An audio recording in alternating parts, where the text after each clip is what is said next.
Michaela, lovely to talk to you again. Hello, Uh, Simon. Michaela, so we met in Luxembourg at the German-speaking network for person-centered planning, and you were explaining to me about positive psychology, and so we're going to talk about that for a little while. But for the audience, Michaela, can you tell people a little bit about yourself, your role, and your background? Yes, sure. I'm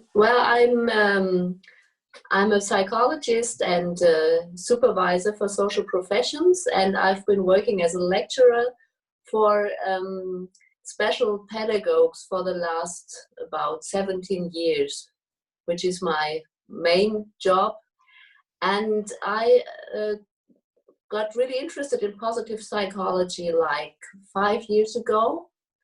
And then I started to do some training myself to become a trainer of positive psychology. So what I am doing now is, on the one hand, teaching special pedagogues which work in the field of supporting people with all kinds of handicaps in the social system of Germany, and on the other hand, to teach and train positive psychology, also with a focus of the field of social work. And how would you define positive psychology for people who've never heard of the term before? Yeah. Well, first of all, positive psychology is a part of psychology, so it's a science. And if we try to define it in one sentence, you could say positive psychology is interested in the question, what makes life really worth living? So traditionally, when we think about psychology, usually we think about the field of psychic disorders or illness. And we don't think so much about topics that have to do with well-being. And this is what positive psychology is trying to do, just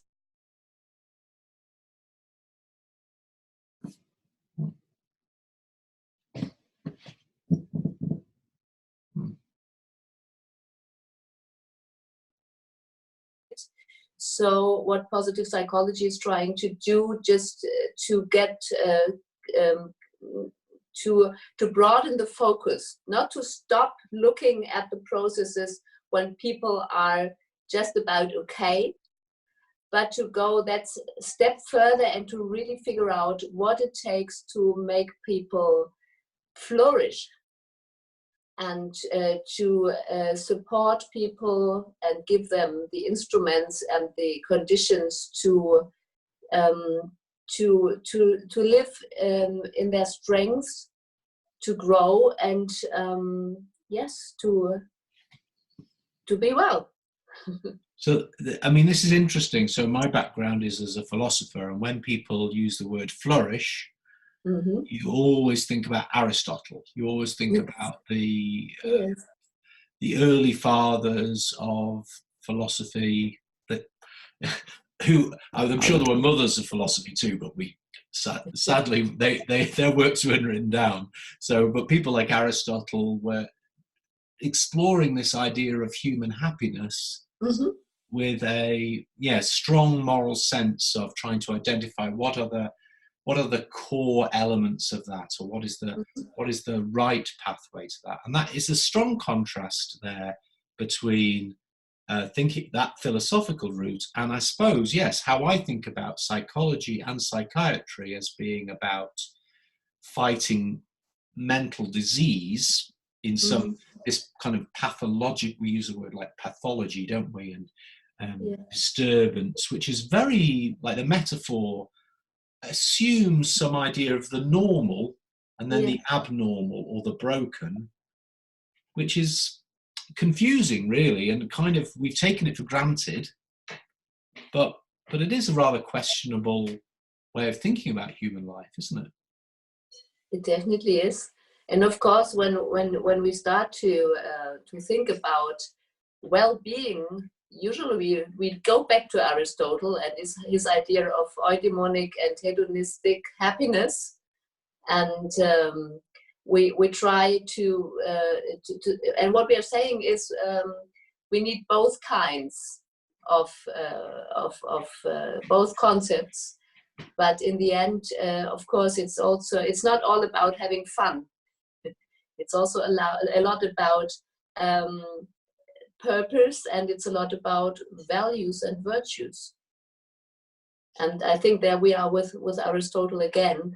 And Yeah. probably this is really interesting about positive psychology, because when I was studying psychology back in the 90s, I was really a bit unhappy because I always felt there wasn't really an idea of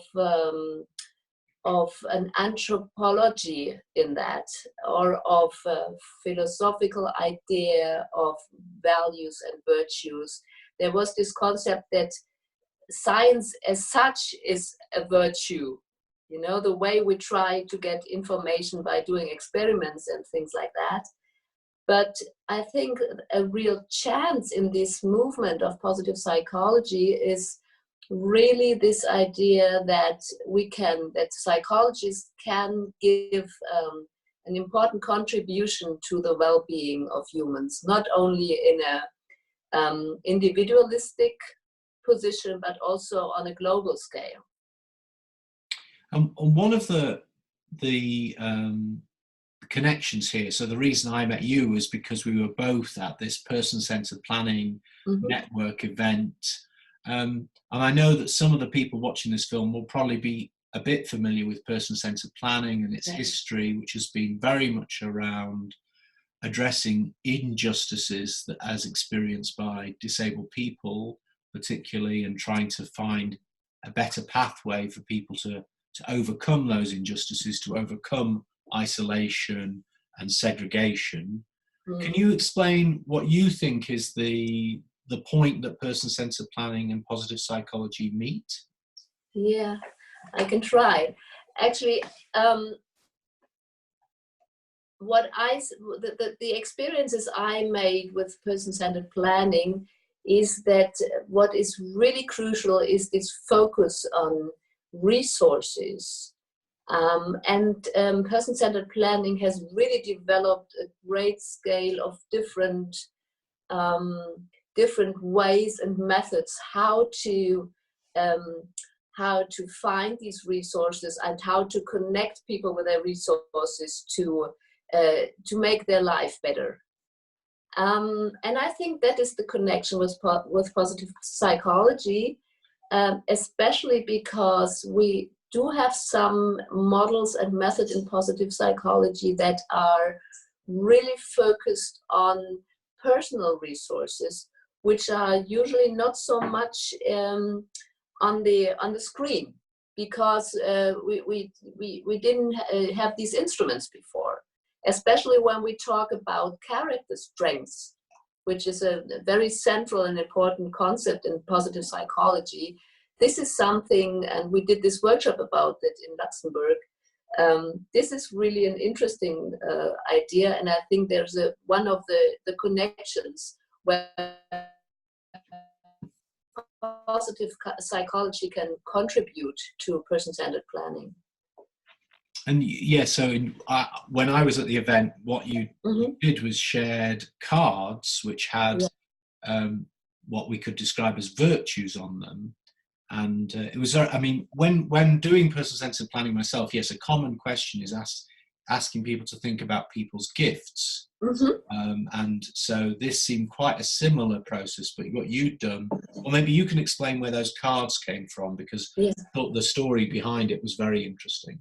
Okay, actually these cards come from a concept that was developed by Martin Seligman and Christopher Peterson, and they published their first book about it, I think in 2004, and it's called Values in Action, or Character Strengths. What they did was some research where they really tried to find out what are the most important character strengths throughout history and in different cultures. And in the end, they really found 24 what they call character strengths, like, for example, humor, or social intelligence or creativity and many others. And their central idea is that each person has a unique combination of these character strengths, and that's what they call signature strengths. The idea is each person has between 3 and 7 signature strengths.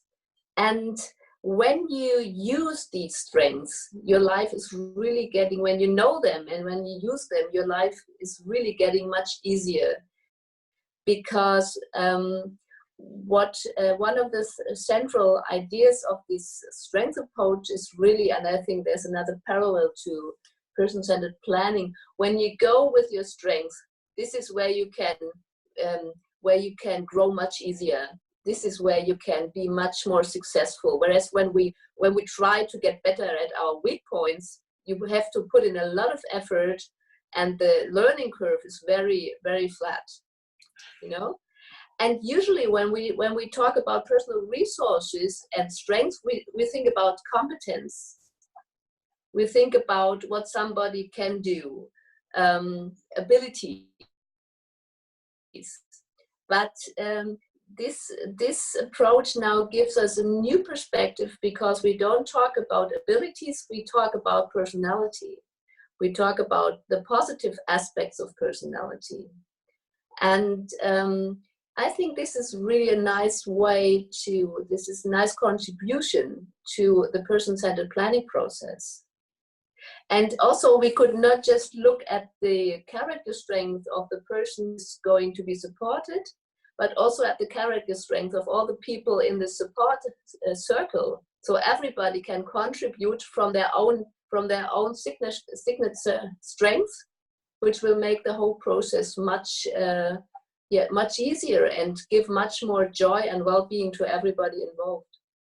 One of the things I liked about this approach is that it seems to me more egalitarian than it is, because it assumes that we all have gifts, and that equality is not about having all the same level of ability, but actually our ability to bring together the diverse gifts of individuals in community in a spirit of equality where everybody is respected, and this focus on, you know, how clever you are or how good at maths you are or whatever is very linear and very hierarchical, and it assumes that some people deserve power and control over other people, because what we've done is we've forgotten the diversity of gifts, whereas your model really forces us to be egalitarian, because everyone, all those signature strengths will be diverse. Everybody will be bringing something different to the community that's working together, won't they? Definitely. Actually, that reminds me of an experience I had. One day I came back from a meeting at my training institute in Berlin, and I was really a bit unhappy, because I heard a lecture about excellence. And as I'm working as a lecturer for people with who support people with all kinds of handicaps, I felt like, well, excellence, that's not really our topic. And then that Monday morning, I just got off my car, and a young man was coming up the hill. He was a young man with the Down syndrome. And he was in such an amazing mood. He looked at me and he said, "Good morning, what a beautiful day. I wish you all the best. Have a great week." And he just passed by, and I stood there and I thought, well, this was excellence. And obviously one of his signature strengths was friendliness. And he had such a way of infecting me with his friendliness that I felt so much better and that I really learned something, and that he helped me to connect these two worlds, you know. And I think this is maybe an example of how, as you say, we could really use this via in a more egalitarian, how is that spelled? Egalitarian way. Sorry. To really see that every person has virtues and strengths on this in this area of personality, yes, and then, as you said, we this gives us a completely different perspective. Also, for example, how to cooperate in teams. You're not only asking which is the work that has to be done and whose job is it. You would also ask the question, who has the best ability to do it? Whose signature strength is it, for example, to be in control of the numbers? And who is better off in the field of going outside and working with the customers, and so on. So you will find another way of looking at people's not only abilities but also personality, and then find a good way how to combine these different strengths in a way so everybody can work in his own fields of excellence, actually. And I think this is really, you can apply this to any group of people and to any context, and especially it's getting interesting when we look at contexts where people need support. And what are some of the other I don't know, I know there are so many, Michaela, but like practical dimensions of positive psychology that might be useful to people who are working in the field of social justice or any kind of practical side of life, I suppose. Well, actually, there are, as you said, many fields. Positive psychology, the research has been going on for, let's say, about 15 years now. So many fields have been developed, but probably some topics that are interesting are, for example, what I think is really interesting is the topic of hope. Positive psychology knows a lot about hope and also optimism, about motivation. I think this is a really crucial topic, because so often you feel that, especially people in difficult situations, have a lack of motivation, and positive psychology starts to do more research to really understand what it takes to find out where you find your own motivation, and where to pick up somebody to really find what is your goal, and how does it not only have to sound like, but also to feel like that you really want to go this way. I think that's really important. And then maybe one other aspect is the idea that health and well-being is not the same. That means that when you have a chronic disease or a disability, you will probably never be healthy in the sense of how we define health. But that doesn't mean that you have to be unhappy, or that you cannot grow and flourish. And I think this is also a very important idea. So this is, for me, this is the connection to some other important concepts, like, for example, the concept of recovery. That is a concept that develops this idea that people who, for example, have a chronic psychic disease like depression or schizophrenia, it's not about getting rid of the illness. It's much more about the question how you can develop more quality of life and well-being while you have to live with this state and with this illness.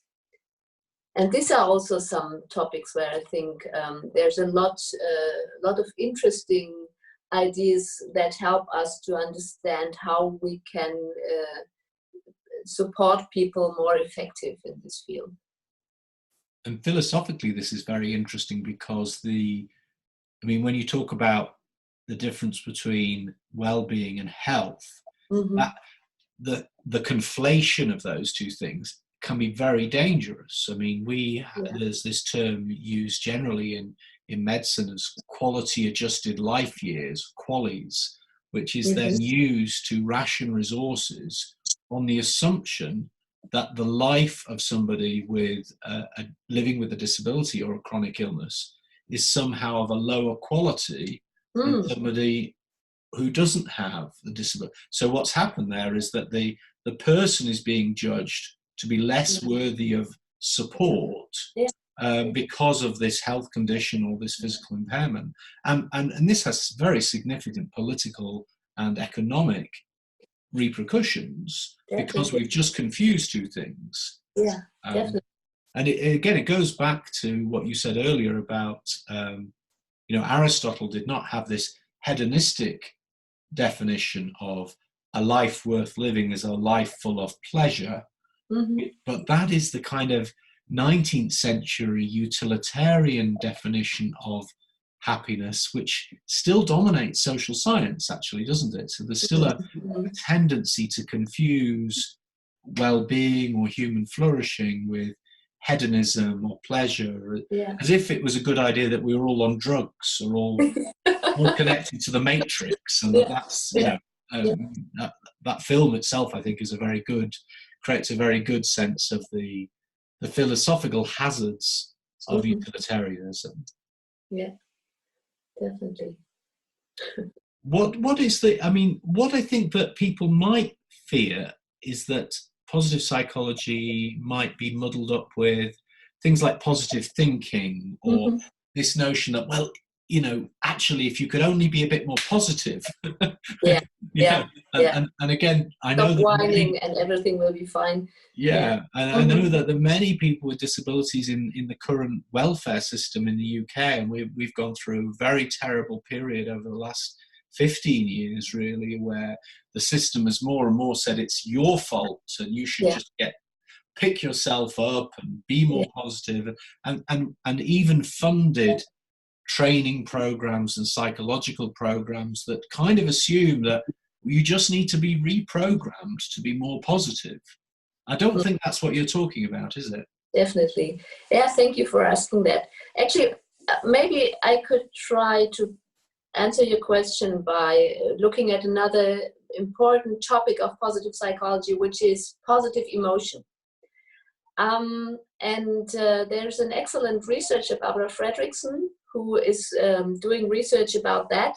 And what she says is positive emotions are usually much smaller than negative emotions, because our brains are still wired in a way that negative emotions are very strong, very intense. And when we're in them, we tend to think in a way that makes us less creative, that makes our idea of problem solving less effective, and we get in the kind of a negative spiral.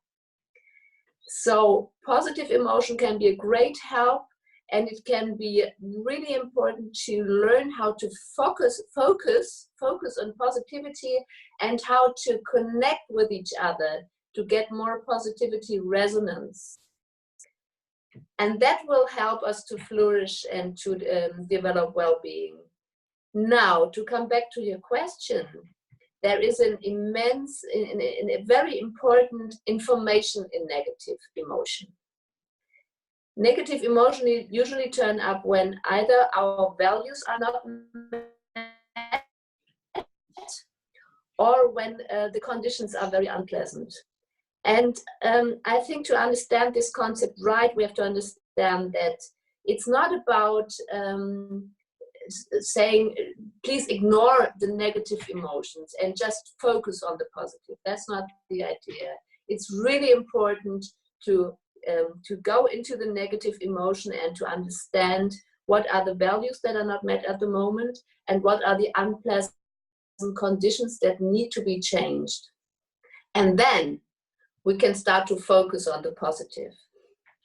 And this is probably people don't do. You know, many people say, okay, it's so important, we are so angry, so we have to keep being angry. And I think there's a great power in anger, you know, and it's important to stay with this power. And then maybe we can use the power and to connect with each other in a very positive energy, to focus on the goals we want to reach together. And this is the way I would like to understand and also to teach positive psychology.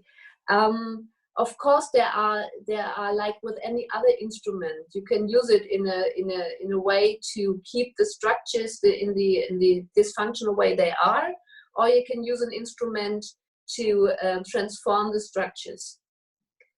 And to do that, I think it's really important to understand in detail how it works, and how to use the instrument to I think really all this research about positive emotion told me that what we are responsible of is our own energy, and how we can strengthen ourselves and each other to keep our energy high. And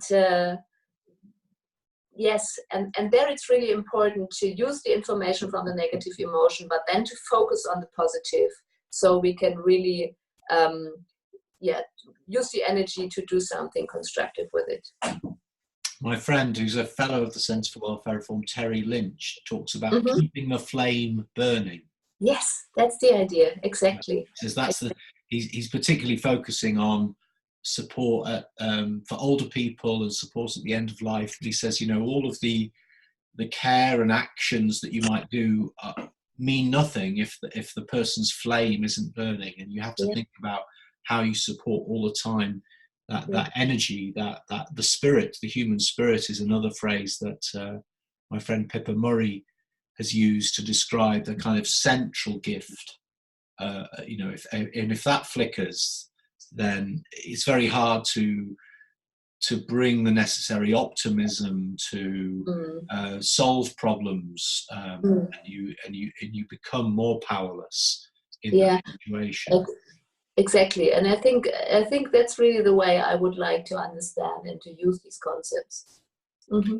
What about, so it's interesting for me that you're coming from this discipline of psychology, which in the United Kingdom certainly I associate psychology both as a kind of part of our National Health Service, so there's clinical psychologists, and then occasionally you come across occupational psychologists who are working very focused on jobs and how people function in their jobs. You seem to be talking about something with much broader application. Definitely. I talk about the science of psychology as a whole, and I think there's really a misunderstanding about psychology as a science together, because psychology is the science of the human condition as in general. It's not the science of occupation or clinical diseases or anything like that, And do you think that when organisations like the Centre for Welfare Reform and Citizen Network are trying to, I suppose at one level we're trying to imagine a better world and to think through what the building blocks are, the things that we need to do together to make that better world happen, what contribution would positive psychology make to the reform of society, the reform of democracy, the reform of welfare systems? I know it's hard to generalize, but what do you think that positive psychology might bring to that perhaps rather grand ambition?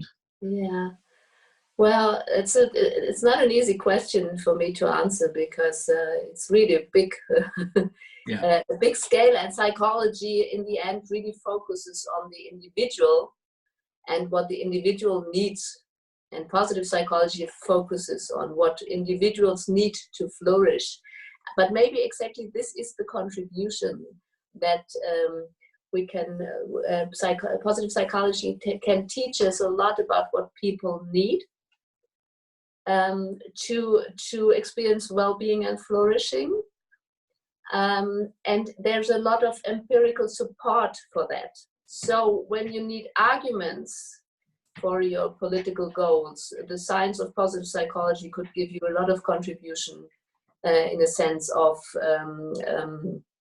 studies and things like that to understand it better. And then probably what I really think of when I look at my own networks, it seems the topic of the time seems to be cooperation, and that we really have to learn how to cooperate. I remember our little discussions about the history of democracy, and you remember? Yeah. We were talking about that, and the question how our decisions are made, and how people really connect to find to find out about their goals they want to follow together, and how they can support each other, and so on. I think this is something where we all can learn a lot, and where we all are sort of, I said at one point at the conference in Luxembourg, probably this is our learning difficulties at the moment. We really are not well trained in positive forms of cooperation, because this is not the way we've been socialized, even though we were brought up in democratic societies, but still we feel that there should be other ways how to cooperate in a way that it's really fair and equal. Yeah, and I think this is not something where this is more a starting point than anything else. Mm-hmm. But this is something I would really love to find out more about. And I could imagine that this exchange between the two concepts, everything you're trying to do in this in your movement, and the ideas I get from positive psychology in this field, we could get some good ideas and concrete ideas how to set up, how we could set up settings in a way that it works. Yeah, may it be person-centered planning, may it be political movements, or found institutions that are able to cope with the challenges we have at the moment in society. Well, I think that, Michaela, is a good point to maybe end this talk, but maybe it's an opening to exploring together, what we can learn from positive psychology to advance both our kind of our own individual citizenship, but also our collective citizenship, and our ability to cooperate to make it possible for everybody to flourish. So that's a very exciting and positive goal, and it's fantastic for me to think that there's a whole science that I had not really considered that might lend its support and expertise to helping us think through some of the practical, social and personal strategies that we need in the coming years. So thank you for sharing. I hope we can go on this journey together and share more with people in the coming years. So thanks so much, Michaela. Thank you so much. It was my pleasure.